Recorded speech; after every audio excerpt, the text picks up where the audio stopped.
Hello, Jacob. This is Taylor doing your discussion board reply. A little late. I'm getting to it a little bit later than I wanted to, but I thoroughly enjoyed your post here about Carlos and Lydia. I kind of want to jump in here, and I loved what you talked about. First of all, about Carlos and his mother. That's something I think I didn't even really consider, and I definitely should have, about how trauma, like the trauma that he experienced of his parents separating, or, depending on how old he was. I don't think it may have said, but, or even just moving to America, or, um, or even just going and traveling to his dad.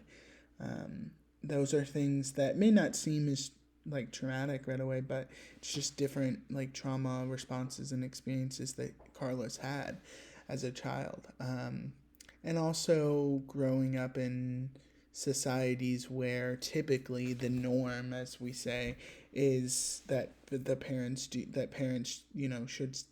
should stay together, or are together, even though divorce and all of that is prevalent in our society. It's still not the general, as seen as the general typical norm.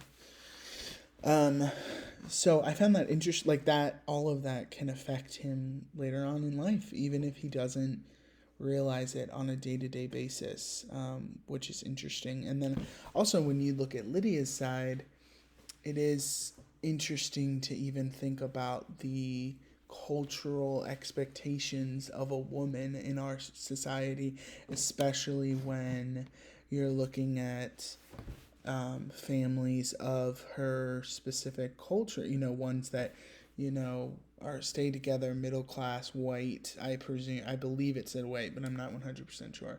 Um, you know, Parents that stay together, Christian, all of that. It's like there's so much pressure on women in that culture. Not that there isn't in other societies, but there's so much, uncommunicated pressure, but also societal pressure to, get married at a certain time and have a child at a certain time and all of that.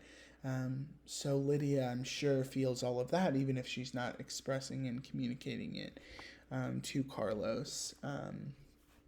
It is interesting that it seemed like they got married quickly, or yeah, I mean they're pretty young, and they got, so it's interesting. I wonder how strong their communication is, just from coming from different backgrounds. I wonder um, how strong it is, how much they knew going into their marriage, how much they knew their backgrounds would clash at certain times or have differences, um, or something like that.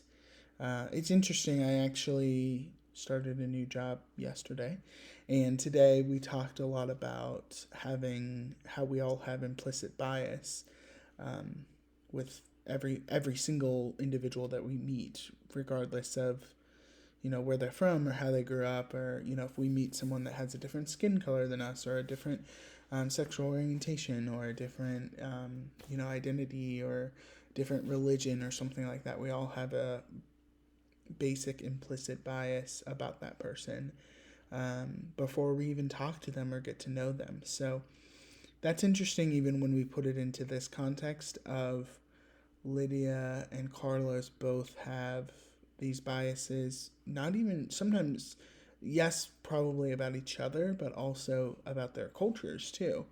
They have these strongholds that some may be really seem really important to them, but then others may not be as important.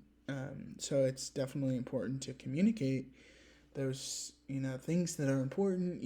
Carlos, well, it's important to me that my dad comes and lives with us, because this is something typical in our culture, but also, like, I never had a strong relationship with my dad growing up, and there may be only so many few years left with him, and I think it's important. And then, but also Lydia can express that, like, hey, I've always wanted to be a mom, and I know that this may put a stop in, if we do have your dad come and live with us, maybe we can't, start thinking about having children sooner than I wanted to have it sooner rather than later. So things like that, definitely, I feel like it all comes back to communication ultimately. Um, but yeah, again, I thoroughly enjoyed your post, and I appreciate you writing this, and I hope you have a great rest of your week. All right, bye.